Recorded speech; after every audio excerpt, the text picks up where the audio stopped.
رسول اللہ رسول اللہ یا رسول اللہ یا حبیب اللہ. الحمدللہ رب العالمین والصلاة والسلام علی سید الانبیاء والمرسلین. اما بعد فاعوذ باللہ من الشیطان الرجیم. بسم اللہ الرحمن الرحیم. الصلاة والسلام علیک یا رسول اللہ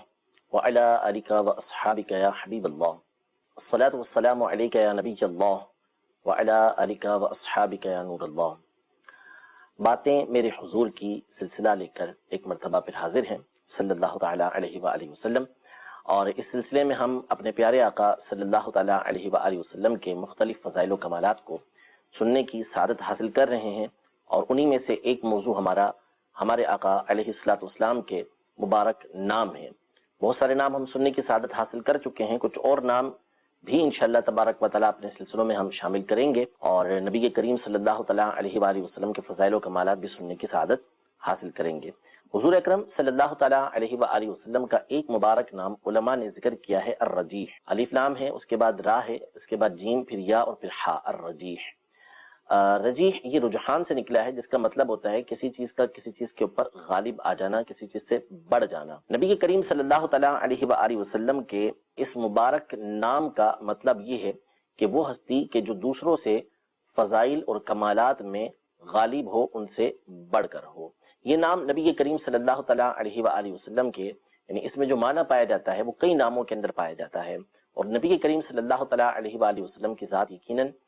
وہ ذات ہے کہ جس میں فضائل و کمالات تمام کی تمام مخلوقات سے زیادہ اللہ تبارک و تعالی نے عطا فرمائے ہیں. مختلف انبیاء کرام علیہم السلام کا تذکرہ اللہ تبارک و تعالی نے فرمایا، ان کے فضائل بیان فرمائے، ان کی تعریف فرمائی، اور پھر اس کے بعد نبی کریم صلی اللہ تعالیٰ علیہ وآلہ وسلم سے ارشاد فرمایا کہ یہ لوگ ہیں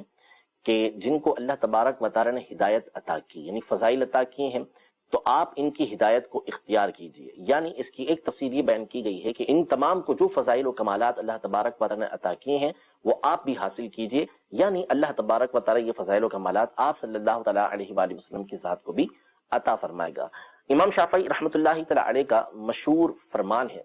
آپ یہ ارشاد فرماتے ہیں، اور کئی علماء نے بھی یہ بات ارشاد فرمائی اور پھر اس کو دلیلوں کے ساتھ ثابت کیا کہ اللہ تبارک و تعالی نے جس نبی کو جو معجزہ عطا کیا، جیسا معجزہ عطا کیا، وہی معجزہ یا تو اسی کی طرح یا اس سے بڑھ کر نبی کریم صلی اللہ تعالیٰ علیہ وآلہ وسلم کو عطا فرمایا. یہ یاد رکھیے گا، یہاں بات معجزے کی ہو رہی ہے. جو معجزہ اللہ تبارک و تعالی نے انبیاء کرام علیہ السلام کو عطا فرمایا کہ انہوں نے اپنی قوم کے سامنے ایسا کام کیا کہ جو ان کو عاجز کر دینے والا تھا. یعنی معجزے کا مطلب ہوتا ہے کہ جب کوئی نبی علیہ الصلوۃ والسلام نبوت کا اظہار فرماتے ہیں، اعلان فرماتے ہیں، نبوت کا دعویٰ فرماتے ہیں، تو اس وقت اپنی نبوت کے دعوے پر جو دلیل وہ پیش کرتے ہیں اور ایسا کام سامنے رکھتے ہیں کہ جو عام طور پہ ہوتا نہیں، تو ایسے کام کو معجزہ کہا جاتا ہے. تو یہ انبیاء کرام علیہ السلام جو اس طرح کے معجزے لوگوں کے سامنے دکھاتے رہے، ظاہر فرماتے رہے، نبی کریم صلی اللہ تعالیٰ علیہ وآلہ وسلم کو تمام کے تمام معجزات عطا کیے گئے اور ان سے بڑھ کر عطا کیے گئے، یا اس کی مثل نبی کریم صلی اللہ تعالیٰ علیہ وسلم کو دی گئے ہیں. تو یہ اگر ذہن میں رہے گا تو انشاءاللہ تبارک و تعالیٰ معاملہ حل ہو جائے گا کہ یہاں پر معجزے کی بات ہو رہی ہے. اب عیسیٰ علیہ السلام بن باپ کے پیدا ہوئے، تو یہ اللہ تبارک و تعالیٰ کی قدرت کی نشانی ہے. اس کو عام طور پہ معجزہ نہیں کہا جاتا. معجزہ وہ ہوتا ہے کہ جو نبی علیہ السلام اعلان نبوت کے وقت اپنی نبوت کے دعوے کے اوپر بیان فرماتے ہیں. تو نبی کریم صلی اللہ تعالیٰ علیہ وآلہ وسلم کے فضائل و کمالات تو بے حد و بے شمار ہیں، جس کا تذکرہ الحمدللہ ہمیں سننے کی سعادت حاصل ہو رہی ہے. تو اسی اعتبار سے آپ صلی اللہ تعالیٰ علیہ وآلہ وسلم کو الرجیح یہ کہا گیا ہے. ایک اور نام نبی کریم صلی اللہ تعالیٰ علیہ وسلم کا جو قرآن مجید فرقان حمید میں خود اللہ تبارک و تعالی نے اپنا بھی ذکر کیا ہے، وہ ہے الرقیب. الف لام، اس کے بعد را، پھر اس کے بعد قاف، پھر اس کے بعد یا، پھر اس کے بعد با. الرقیب. رقیب کا مطلب ہوتا ہے کہ جو کسی چیز کی حفاظت کرنے والا ہے، جو کسی چیز کی محافظت کرنے والا ہے، اس کو سنبھالنے والا ہے، اس کا دھیان اور خیال رکھنے والا ہے، تو ایسی ہستی کو الرقیب کہا جاتا ہے. اور بعض علماء نے اس کا یہ معنی بیان کیا ہے کہ وہ ہستی کہ جس کو اللہ تبارک و تعالی دوسروں کے باطن کا علم عطا فرمائے، اللہ تبارک و تعالیٰ کی اطلاع سے، اللہ تبارک و تعالیٰ کے دیے ہوئے علم سے جس کو باطن کی باتوں کا معلوم ہو، ایسی ہستی کو الرقیب کہا جاتا ہے. تو چونکہ نبی کریم صلی اللہ تعالیٰ علیہ وآلہ وسلم کی ذات میں یہ دونوں معنی بدرجہ اتم پائے جاتے ہیں، یعنی آپ صلی اللہ تعالیٰ علیہ وآلہ وسلم اپنی امت کی حفاظت فرمانے والے، آپ صلی اللہ تعالیٰ علیہ وآلہ وسلم وحی کی حفاظت فرمانے والے، وحی پر امانت دار، آپ صلی اللہ تعالیٰ علیہ وسلم خوف کے وقت اپنی امت کی حفاظت فرمانے والے، قیامت کے عذاب سے اپنی امت کی حفاظت فرمانے والے ہیں، اس لیے آپ صلی اللہ تعالیٰ علیہ وآلہ وسلم کو الرقیب کہا جاتا ہے۔ اور یوں ہی اللہ تبارک و تعالیٰ نے چونکہ نبی کریم صلی اللہ تعالیٰ علیہ وآلہ وسلم کو لوگوں کے باطن کے اوپر بھی اطلاع عطا فرمائی تھی، غیب کا علم عطا فرمایا تھا، تو اس اعتبار سے بھی آپ صلی اللہ تعالیٰ علیہ وسلم کو الرقیب کہا جاتا ہے۔ بہت ساری احادیث طیبہ یہ موجود ہیں جس میں نبی کریم صلی اللہ تعالیٰ علیہ وآلہ وسلم کی بارگاہ میں صحابہ کرام علیہم رضوان کچھ سوالات لے کر حاضر ہوئے، تو نبی کریم صلی اللہ تعالیٰ علیہ وآلہ وسلم نے ان کے آنے پر ان سے خود ارشاد فرمایا کہ تم جو سوال لے کر آئے ہو تم بیان کرو گے یا میں خود تمہارا سوال بیان کر کے اس کا جواب بیان کروں؟ تو پھر نبی کریم صلی اللہ تعالیٰ علیہ وآلہ وسلم نے جس طرح کا جو سوال تھا ان کا اسے بیان کیا اور پھر اس کا جواب عطا فرمایا۔ تو آپ صلی اللہ تعالیٰ علیہ وآلہ وسلم اللہ تبارک و تعالیٰ کے دیے ہوئے علم سے غیب کی باتوں کو، بالخصوص دل کی باتوں کو جانتے تھے، اور ایک معنی الرقیب کا ہوتا ہی وہ ہے کہ جو اللہ تبارک و تعالیٰ کی دی ہوئی اطلاع سے علم رکھتا ہو، اس کے پاس علم موجود ہو، تو ایسی ہستی کو الرقیب کہا جاتا ہے۔ یوں ہمارے آقا علیہ الصلوۃ والسلام کا ایک نام علماء نے الرقیب ذکر کیا ہے، اور یہ نام قرآن مجید فرقان حمید میں بالخصوص حضرت عیسیٰ علیہ الصلوۃ والسلام کا جہاں تذکرہ موجود ہے تو وہاں پر انہوں نے الرقیب کا لفظ استعمال کیا کہ کنت انت الرقیب علیہم، کہ تو ہی ان کے اوپر محافظ ہے، تو ہی ان کا نگہبان ہے۔ اور ظاہر ہے کہ اللہ تبارک و تعالیٰ تو خود سے ہر چیز کا علم رکھتا ہے، اس لیے اللہ تبارک و تعالیٰ کو الرقیب کہا جاتا ہے۔ تو یہ اللہ تبارک و تعالیٰ کا بھی نام ہے اور نبی کریم صلی اللہ تعالیٰ علیہ وسلم کا بھی نام ہے، لیکن یہ بات ہم پہلے بیان کر چکے ہیں کہ جب اللہ تبارک و تعالیٰ کے لیے کوئی نام ذکر کیا جاتا ہے اور وہی نام بندوں کو بھی دیا جاتا ہے تو پھر ان دونوں کے اندر فرق ہوتا ہے کہ اللہ تبارک و تعالیٰ کے لیے اس صفت کے حقیقی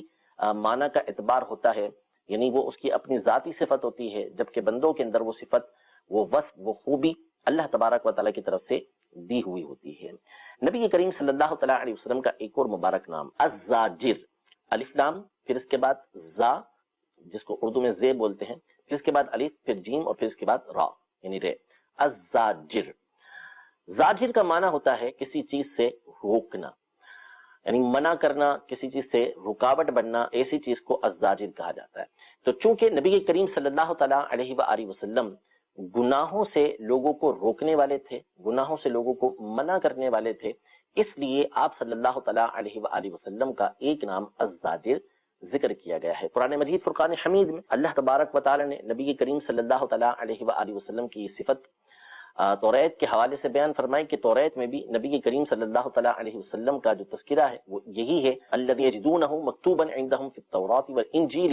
یأمرہم بالمعروف وینہاہم عن المنکر، کہ یہ اہل کتاب توریت اور انجیل دونوں میں نبی کریم صلی اللہ تعالیٰ علیہ وسلم کی یہ خوبی لکھی ہوئی پاتے ہیں کہ حضور علیہ الصلوۃ والسلام کا ایک وصف یہ ہے کہ آپ نیکی کا حکم دینے والے ہیں اور آپ صلی اللہ تعالیٰ علیہ وآلہ وسلم برائی سے روکنے والے ہیں۔ تو یہاں چونکہ نبی کریم صلی اللہ علیہ وسلم کی یہ خوبی اور صفت ہے کہ آپ صلی اللہ تعالیٰ علیہ وآلہ وسلم برائی سے روکتے ہیں، منع کرتے ہیں، اور ایسی ہستی کو عربی زبان میں الزاجر بھی کہا جاتا ہے، اس لیے علماء نے نبی کریم صلی اللہ تعالیٰ علیہ وآلہ وسلم کا ایک نام یہ الزاجر ذکر کیا ہے، یعنی جس کا مطلب ہوتا ہے گناہوں سے منع کرنے والا، روکنے والا۔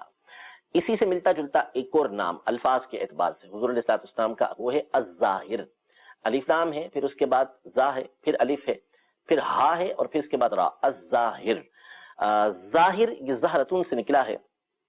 جس کا مطلب ہوتا ہے کہ خوبصورت رنگ والا، جس کا کلر بہت زیادہ صاف ستھرا ہو، جس کا رنگ خوبصورت ہو، چمک دمک جس کے رنگ کے اندر پائی جائے، جس کے چہرے پر چمک دمک ہو، روشنی ہو، ایسی ہستی کو الظاہر کہا جاتا ہے۔ حضور علیہ الصلوۃ والسلام کے رنگ مبارک کے حوالے سے کہ آپ صلی اللہ تعالیٰ علیہ وسلم کا کلر کیسا تھا، اس پر ہم ابتدا کے اندر گفتگو کر چکے ہیں اور تفصیل کے ساتھ بیان کر چکے ہیں کہ نبی کریم صلی اللہ تعالیٰ علیہ وآلہ وسلم کا مبارک رنگ یہ گورا رنگ تھا، لیکن ایسا گورا نہیں جیسے چونے جیسا ہوتا ہے، بلکہ اس گورے رنگ کے اندر سرخی ملی ہوئی تھی، اور سرخی اور سفیدی کے ملاپ کی وجہ سے آپ صلی اللہ تعالیٰ علیہ وآلہ وسلم کا چہرے کا رنگ چمکتا ہوا نظر آتا تھا۔ تو آپ صلی اللہ تعالیٰ علیہ وآلہ وسلم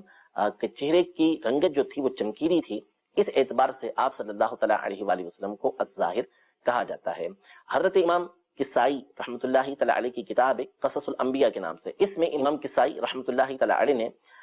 جو موسیٰ علیہ السلام سے اللہ تبارک و تعالیٰ کی گفتگو ہوئی، جو کلام ہوا، اس کلام کا تذکرہ کیا، تو وہاں پر اللہ تبارک و تعالیٰ نے نبی کریم صلی اللہ تعالیٰ علیہ وآلہ وسلم کا ایک نام، ایک لقب یہ ذکر کیا کہ ان محمدن هو النجم الظاہر، یعنی محمد صلی اللہ تعالیٰ علیہ وآلہ وسلم یہ چمکتے ستارے ہیں۔ یہاں حضور علیہ السلام کی صفت بیان کی گئی کہ آپ الظاہر ہیں، ایک تو النجم بیان کی گئی کہ آپ نجم یعنی ستارے ہیں، اور دوسرا ساتھ میں آپ کی صفت خوبی یہ بیان کی گئی کہ آپ چمکتے دمکتے ستارے ہیں۔ تو اس کو پیش نظر رکھتے ہوئے علماء نے نبی کریم صلی اللہ تعالیٰ علیہ وآلہ وسلم کا ایک نام نامی الظاہر یہ ذکر کیا ہے۔ ایک اور نام جو قرآن مجید فرقان حمید میں اللہ تبارک و تعالیٰ نے نبی کریم صلی اللہ تعالیٰ علیہ وآلہ وسلم کے مختلف اوصاف اور خوبیاں بیان کرتے ہوئے بیان کیا ہے، اور وہ حضور علیہ السلام کی خصوصی صفت ہے۔ وہ ارشاد فرمایا کہ آپ علیہ السلام السراج المنیر ہیں، یا ایھا النبی انا ارسلناک شاہدا ومبشرا ونذیرا وداعیا الی اللہ باذنہ وسراجا منیرا، کہ اے نبی صلی اللہ علیہ وسلم ہم نے آپ کو حاضر و ناظر بنا کر بھیجا، خوشخبری دینے والا اور ڈر سنانے والا بنا کر بھیجا، اور اللہ کی طرف دعوت دینے والا بنا کر بھیجا اس کے اذن سے، اور آپ کو سراج منیر بنا کر بھیجا۔ سراج کا ایک معنی تو چراغ ہوتا ہے، آپ نے چراغ دیکھا ہوگا، اور ایک معنی سراج کا یہ سورج ہوتا ہے، اور منیر کا مطلب ہوتا ہے کہ جو روشنی دینے والا ہے۔ نبی کریم صلی اللہ تعالیٰ علیہ وآلہ وسلم کی ذات کو یہاں پر السراج المنیر فرمایا ہے، یعنی سراج منیر وہ سورج کے جو چمک دینے والا، جو روشنی دینے والا ہے۔ آپ علیہ السلام کی ہستی کو یہ ارشاد فرمایا۔ علماء یہ ارشاد فرماتے ہیں کہ حضور علیہ السلام کو چمکتے سورج کے ساتھ کیوں تشبیہ دی گئی ہے، کیوں آپ کو اس کے مشابہ بیان کیا گیا ہے، اگرچہ کہ کوئی شے بھی نبی کریم صلی اللہ تعالیٰ علیہ وسلم کے فضائل و کمالات کی کسی طرح بھی مشابہ نہیں ہے، لیکن لوگوں کو سمجھانے کے لیے نبی کریم صلی اللہ تعالیٰ علیہ وآلہ وسلم کی اس طرح کی صفات یہ بیان کی جاتی ہیں۔ تو وجہ اس کی علماء یہ بیان فرماتے ہیں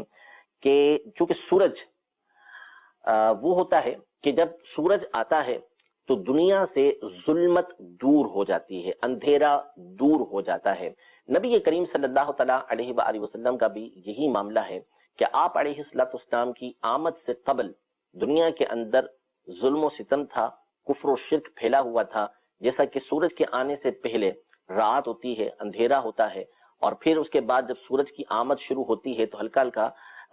اجالا ہونا شروع ہوتا ہے، اور پھر اس کے بعد سورج کی آمد کے ساتھ ہی ساری دنیا سے ظلمت دور ہو جاتی ہے، اندھیرا دور ہو جاتا ہے، سورج کی کرنیں پھیلنا شروع ہوتی ہیں اور ہر طرف روشنی ہونا شروع ہو جاتی ہے۔ تو یہی معاملہ نبی کریم صلی اللہ تعالیٰ علیہ وآلہ وسلم کی ذات کا تھا کہ آپ علیہ السلام جیسے ہی دنیا میں تشریف لے کر آئے، ہر طرف روشنی ہی روشنی پھیل گئی، اعلان نبوت فرمایا تو کفر و شرک کو آپ نے دور کرنا شروع کیا، اور جہاں جہاں آپ کی دعوت پہنچتی گئی وہاں وہاں ہدایت کی کرنیں اور روشنی یہ پہنچتی گئی، اور وہاں سے کفر و ظلم کا جو اندھیرا تھا وہ دور ہوتا چلا گیا۔ اسی طرح علماء نے یہاں پر ایک بڑی خوبصورت بات بیان کی ہے